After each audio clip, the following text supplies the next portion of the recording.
Assalamualaikum warahmatullahi wabarakatuh. Bismillahirrahmanirrahim. La haula wa la quwwata illa billah. Asyhadu an la ilaha illallah wa asyhadu anna Muhammadar Rasulullah. Allahumma shalli ala sayyidina Muhammadin wa ala alihi wa sahabatihi ajma'in, ma ba'du. Irtahala likauni baqiya kusuran, ilmu itu akan pergi dari kita karena dia hanya sebagai kulit saja. Fa inna lubbal ilmi al-amal. Inti daripada ilmu adalah amal, baru dirasakan ilmu itu.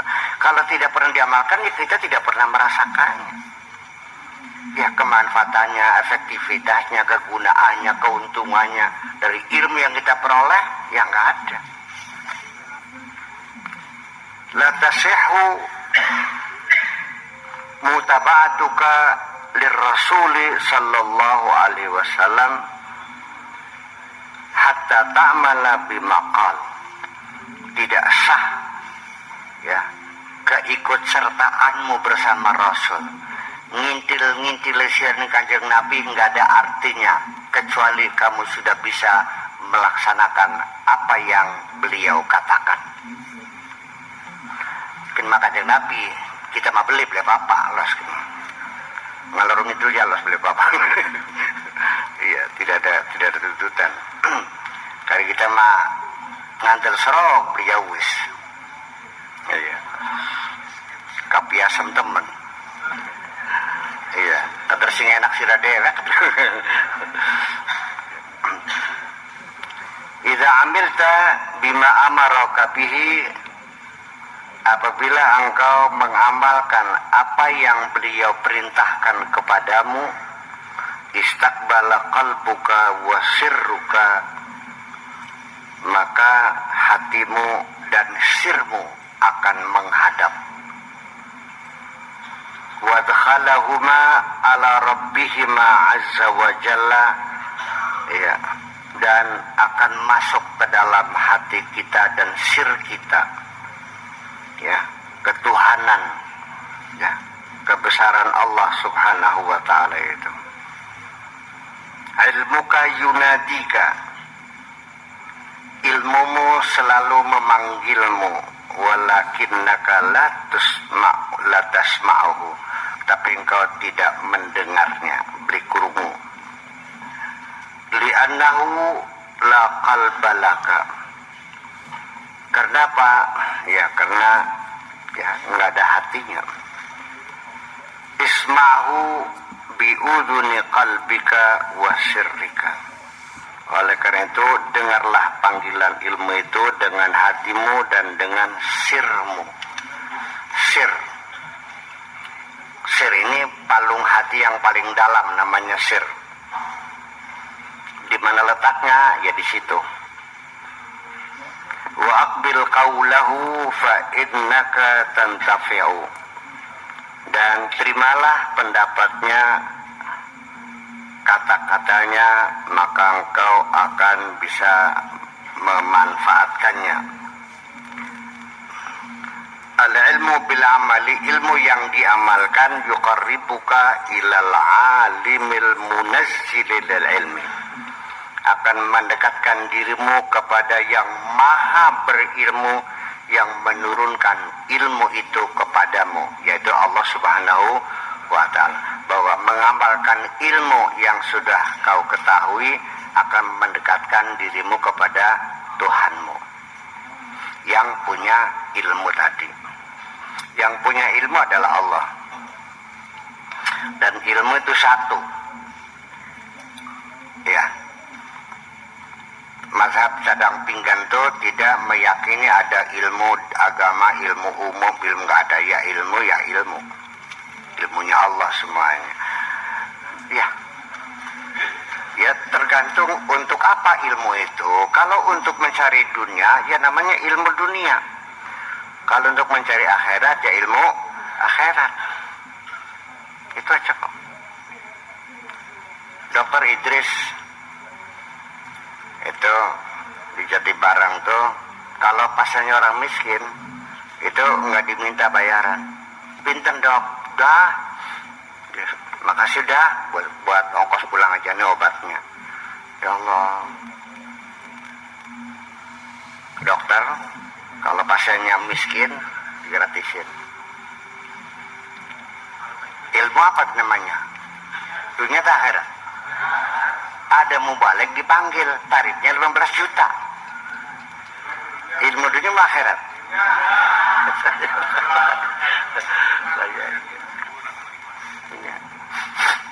Ya, tapi ini kan realita di lapangan kan tidak seperti itu. Tetap aja bakal anak wong garep pagi jakat, sing digulati ya guru ngaji. Sing digulati guru sing ngajar fikih, sing ngajar Al-Quran, bakal sing ngajar matematika di jakat beli. Ya beli. Guru sing ngajar biologi di jakat beli. Yang biologi mah ilmu umum, ilmu agama. Iya kan? Dari mana?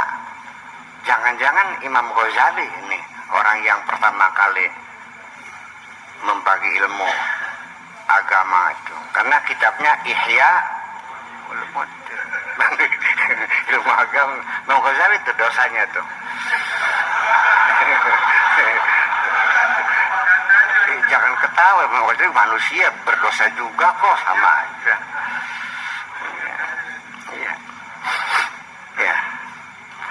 Sebab kalau kita nanya, kita pada Kanjeng Nabi, talabul ilmi faridatun. Mencari ilmu itu harus. Faridatun itu harus. Kalau fardun wajib. Ala kulli muslimin wa muslimatin minal mahdi. Yang dimaksudkan ilmu oleh Nabi ilmu apa? Agama atau umum? Luas. Oke. Waktu Nabi ngomong begitu tuh, sudah ada ilmu fikih belum? Ilmu tafsir, ilmu hadis, ilmu tajwid. Jadi ilmu apa? Wajib. Minal mahdi ilallah diwajib. Ilmu apa? Ilmu yang sudah ada waktu itu. Pasti Nabi tidak akan menyuruh ilmu yang belum ada dong. Sih bisa beli toko berarti jalan sana sungune. Yang belum ada sih, yang ada aja dulu. Makanya implementasinya ya pada pergi ke Yunani, belajar Aristoteles, karya-karya Anaximenes, Anaximandros, Pythagoras, Socrates, belajar ke India, belajar ke Mesir, belajar bikin kertas dan sebagainya, bikin perahu, bikin kapal dan sebagainya. Iya kan? Bahkan di ITB kuliah sama pesantren. Duduk pesantren duduk. Kenapa kita tidak mengatakan pesantren ITB?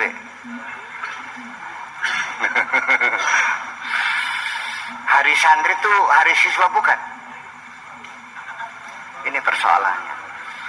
Disinilah makanya the language as an ideology, bahasa sebagai satu ideologi.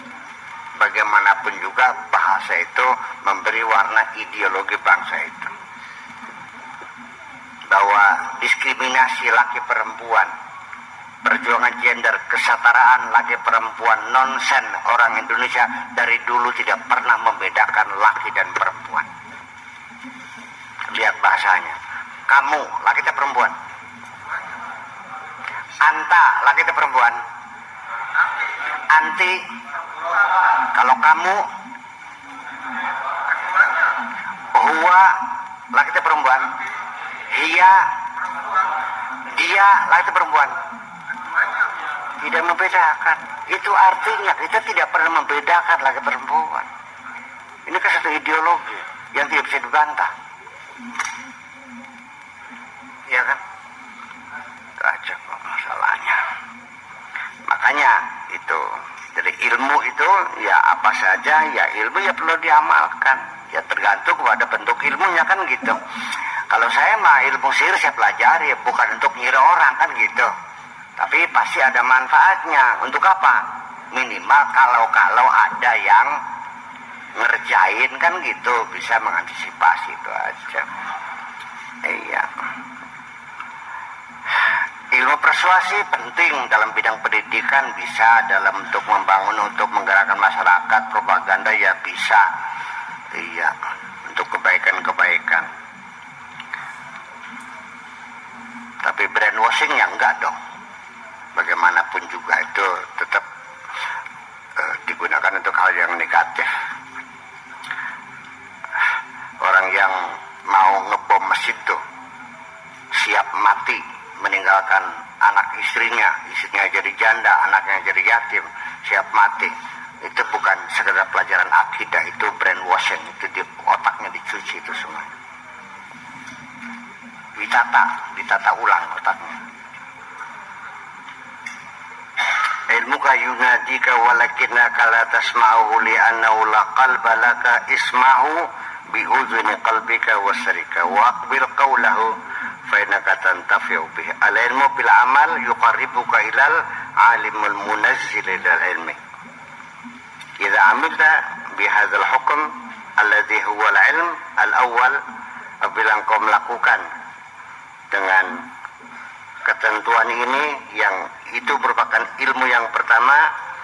Kalau ilmu yang pertama itu naba'at alaika ainul ilmi tsani, ilmu pertama kamu kuasai, kamu amalkan, maka akan menghasilkan ilmu yang kedua. Yasiru indaka ainani tajriyani, dan kamu akan punya dua mata yang berjalan. Yakhsha qalbuka al-hukm wal ilm al-zahir wal batin, yang membuat hatimu itu kamu akan merasa takut akan hukum wal ilmu zahir wal batin. Ini titik yasiru indaka, ini yang koma diganti titik, yang gak ada titiknya ditambah titik aja. Ainani tajriyan, yasiru indaka ainani tajriyan. Dengan itu engkau punya dua mata yang berfungsi, artinya bisa melihat, bisa menerawang. Begini, ilmu yang sudah kamu kuasai, diamalkan, akan menghasilkan ilmu yang kedua. Ilmu pertama, ilmu kedua kamu amalkan, akan mendapatkan ilmu yang ketiga. Teori ilmu adalah seperti mancing. Kita punya udang, mancing apa? Dapat apa? Mencari ilmu yang belum kita ketahui dengan ilmu yang sudah kita miliki. Apabila kita dapat dua ilmu dan kita gabungkan, dengan dua ilmu yang kita miliki, kita mendapatkan ilmu yang ketiga. Ini dalam teori silogisme yang diajarkan oleh Aristoteles. Kita sudah tahu A sama dengan B, oke? Lalu kita tahu juga B sama dengan C, oke? Kita dapat ilmu yang ketiga. Apa itu? A sama dengan C. Paham? Atau dalam peribahasa, man tabahhara fi ilmin tabahhara jami'al ulumi. Kalau engkau melaut dalam satu ilmu, maka kamu akan melaut semua ilmu.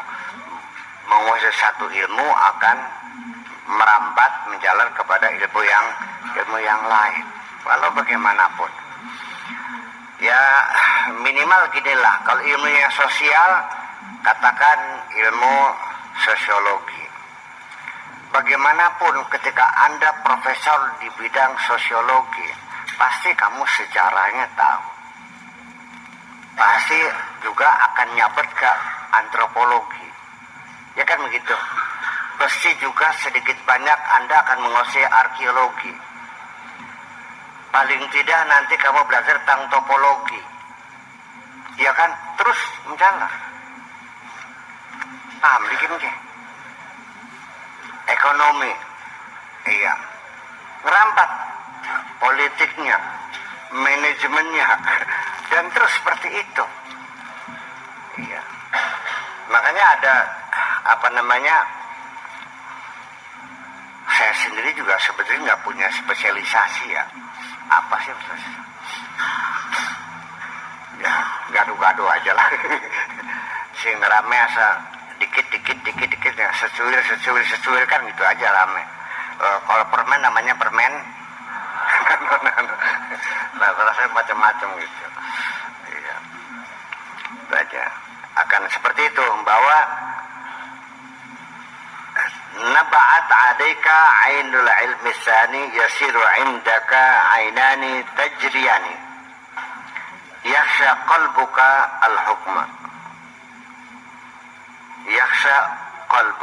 al-hukma jadi hatimu akan punya kendali untuk tahu dirilah ya, batas hukum. Wal ilmu zahir wal batin, ilmu zahir dan ilmu batin. Hina idin yajibu 'alaika zakatu dzalika. Ketika kamu sudah menguasai ilmu sama dengan harta, kalau kamu sudah dapat satu nisab tertentu, maka kamu harus keluar zakat. Ilmu juga sama, kalau sudah mapan, sudah pinter ya juga ada zakatnya juga. Hina idzin yajibu 'alaika zakatu dzalika yuwasi bihil ikhwan, yang bisa membantu meringankan beban orang lain, saudara-saudara kita. Iya, wal muridin, orang-orang yang pengen belajar benar. Titik gitu. Titik. Zakatul ilmi utawi zakat ilmu iku nasruhu, menyebar luaskannya, itu namanya zakat ilmu. Kasih titik ya. Koma baru wa da'watuhu al-khalqa ilal haqqi azza wa jalla, dan juga menyeru orang lain untuk percaya kepada Allah Subhanahu wa taala. Bahkan dalam moral Islam ini, Syabul Qadir Jilani memang ngomongnya titik-titik semua nih, jangan pakai koma lah, pakai titik aja kalau memang tidak. Orang yang menutupi ilmu akan ditutupi lagi. Jadi ada pesan moral dalam agama Islam bahwa ilmu itu adalah milik umat manusia, seperti air, seperti angin, seperti sinar matahari. Ya, artinya harusnya bahwa itu hak semua umat manusia untuk mendapatkan ilmu. Jadi tidak boleh kita bermain-main di bidang ilmu, tidak boleh dibisniskan, tidak boleh diperjualbelikan. Ini moral ilmu. Makanya janji-janji Allah bagi orang yang keluar mencari ilmu lalu meninggal di tengah jalan mati, maka dicatat sebagai pahlawan. Barang siapa yang mencari ilmu, maka Allah akan bukakan pintu sorga. Itu jaminan-jaminannya. Jadi ya, ilmu itu dalam agama Islam dilihat sebagai objek ibadah. Malah justru sholat itu bukan ibadah.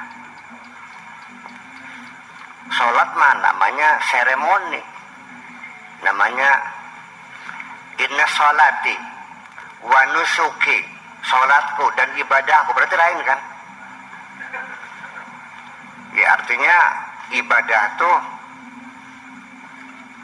menegakkan supremasi hukum, membangun keadilan sosial, membangun kebersamaan, kesetiakawanan, kesehatan, kecerdasan, keilmuan, ya, stabilitas, keamanan, kenyamanan. Itulah ibadah. Kalau sholat bukan ibadah, itu mah seremoni. Ajak eter gini.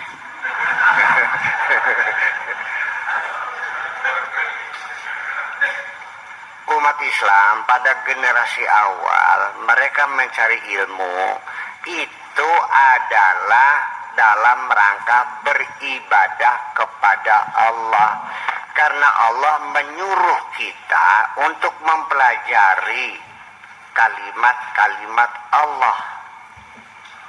Allah sudah jelaskan, kalaupun lautan dijadikan tinta untuk menulis kalimat-kalimat Allah, maka sampai kering pun tidak akan selesai kalimat Allah. Lau anal bahra midadan li kalimati rabbi la nafidal bahru qabla an tanfada kalimatu rabbi. Kalau lautan itu bagai tinta untuk menulis kalimat-kalimat Allah, maka lautan sampai kering, kalimat Allah tidak akan selesai. Prangsane kalimatku kalimat kieu ki. Prangsane ya ulamu ya azizu al ilmu. Prangsane kalimat Allah itu makhlukatuhu, paham lih? Ayatuhu. Iya. Ya, situlah orang tuh rapak lubang mereka. Inna nahnu nazzalna dzikra wa inna lahu, apa dzikra itu? Al-Quran. Zalikal kitabu la raiba, apa kitab tuh? Quran. Wal furqana, Quran. Mushaf, Quran. Ya mushaf, ya Quran, ya kitab, ya dzikr, ya furqan. Masa yang namanya beda-beda barangnya satu? Itu kan jadi persoalan. Kalimatullah wa ayatullah, kalamullah. Dikiranya Al-Quran, bukan. Kalimatullah itu adalah makhlukatuhu. Makanya iqra bismi rabbikal ladzi khalaq, bacalah atas nama Tuhanmu yang mencipta. Artinya kita suruh membaca apapun yang dicipta oleh Allah, nggak bakal selesai. Iya, semuanya dibaca. Dan itu tidak ada hubungannya dengan materi. Itu beribadah untuk apa? Meningkatkan kesejahteraan manusia di atas bumi ini sebagai khalifah. Sampai mempelajari bakteri-bakteri, belajar tentang obat-obatan. Ibnu Sina masuk hutan, keluar hutan, mencoba berbagai rerumputan untuk mengobati berbagai macam penyakit. Dia sebagai Amidul Atibba, Dean of Medicine. Ya, dia punya anak buah disebar di berbagai kota. Setiap 6 bulan sekali dikumpulkan di briefing. Ya, pesan satu, ilmu yang paling mulia di dunia ilmu kedokteran, karena ini bisa meringankan penderitaan orang lain. Obatilah orang yang sakit dan jangan sekali-kali minta upah. Kecuali kalau sembuh, dia syukuran, silakan itu rezeki kamu. Nah, baru setelah ilmu itu di tangan orang Eropa, ya, baru diuangkan. Ya, ini karena mah sakit jedok dia langkah duit saya beli bisa. Yang kone mati dok ya mati-mati langkah urusan. Iya. Terus sekarang yang curangnya lagi dokter sekarang, waras bayar, beli waras mati. Lah ya itulah Imam Al-Idrisi, susur pantai naik onta, gambar peta bumi, susur pantai 20 tahun tanpa donatur, biaya sendiri, ibadah untuk Allah kok. Alhamdulillah. Ya, sekalipun hasilnya tidak akurat seperti sekarang, ya belum ada satelit, naik onta, iya kan? Ya pasti saja gambarnya ya tidak akan akurat sekali ya, banyak kesalahan. Tapi kan itu setelah ke awal, sampai sering kali makan rumputan kok, makan rumput, karang-karang di lautan, yang banyak korban ditabrak perahu-perahu itu, dikasih rambu-rambu, dikasih balon-balon, mercusuar, melas, masih nabrak, utabrak bong pada mati. Itu semuanya ibadah. Paham dikit? Nah sekarang orang ibadah tuh menjadi sempit. Itu sejak kapan? Sejak Daulah Abbasiyah. Di situ peran ulama diperkecil supaya jangan ikut campur urusan politik. Jadi bunyal Islamu ala khamsin. Yang penting syahadat, zakat, puasa, syahadat, zakat, sholat, syahadat, zakat, sholat, puasa, haji, wis, surga. Urusan anggaran belanja negara nggak usah ikut-ikutan. Ya, pada zaman Daulah Abbasiyah itu. Dan memang pemisahan antara ulama dan umara itu memang tuntutan waktu itu ulama juga nuntut ya. Karena ketika raja-raja Arab yang diktator itu memegang dua kekuasaan agama dan politik, maka akhirnya terjadi pemaksaan-pemaksaan. Akidah dirazia, ahli sunnah dipendungi akhirnya. Ahmad bin Hanbal dipendungi. Ya, Abu Hanifah dipenjarakan sampai gempor. Gara-gara dia dipaksa sudah mengakui Al-Quran adalah makhluk. Kan gawat. Akhirnya ulama menuntut sudah raja ngurusin politik aja, agama urusan kami. Maka ada dua institusi namanya politik namanya umara, agama namanya ulama sampai sekarang. Ya, gitu. Ya itu semacam itu. Iya. Yang tiap hari bilang ulama dan umaro harus setara, harus kadang-kadang nggak tahu juga sejarahnya ya. Kapan itu? Ya dulu zaman Nabi mah nggak ada umaro satu tangan, Nabi ngurusin politik, ngurusin agama aja. Abu Bakar, Umar, Utsman, Ali sama Muawiyah dan anak putrinya juga agama dan politik satu tangan. Maka ketika yang jadi raja ahli sunnah Mu'tazilah dipateni.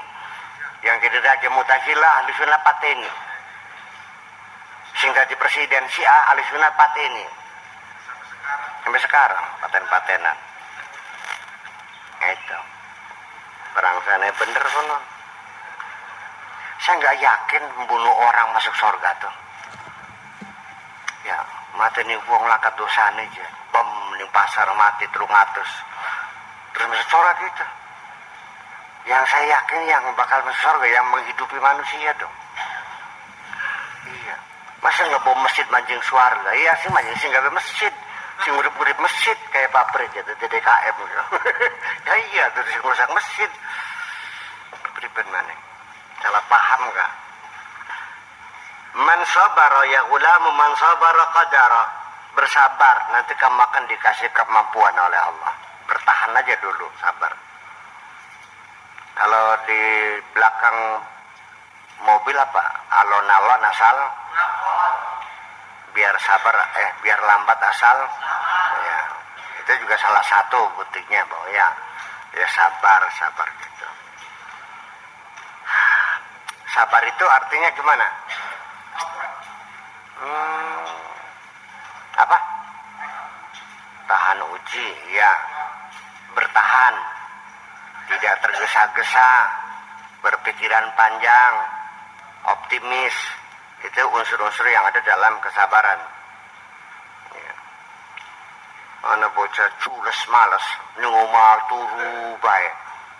Ya, mangan karo eke capek bagian deh papa. Di alam sabar temen. Iya kan beri paham sabar sih. Iya. Ya itulah. Innama yuwaffas sabiruna ajrahum bighairi hisab. Semata-mata orang yang sabar akan diberikan pahalanya tanpa batas. Kulun bikasbika. Semuanya itu adalah dengan usahamu. Wala ta'kul bidinika. Makanlah dari hasil kerjamu. Jangan jual agamamu. Wala ta'kul bidinika. Jangan makan dari agamamu. Andur mangan sing agamane sira. Jelas.